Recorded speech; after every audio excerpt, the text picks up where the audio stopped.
Ay, good morning. Good morning, guys. Dito tayo ngayon sa puno ng bayabas. Ayan na.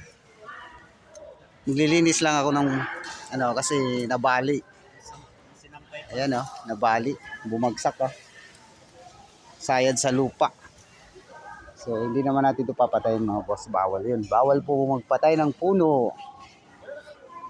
Linisin na lang natin. Linisin na lang natin ang puno ng bayabas. Ayan ang mga reinforce. Lalagarin mo yan?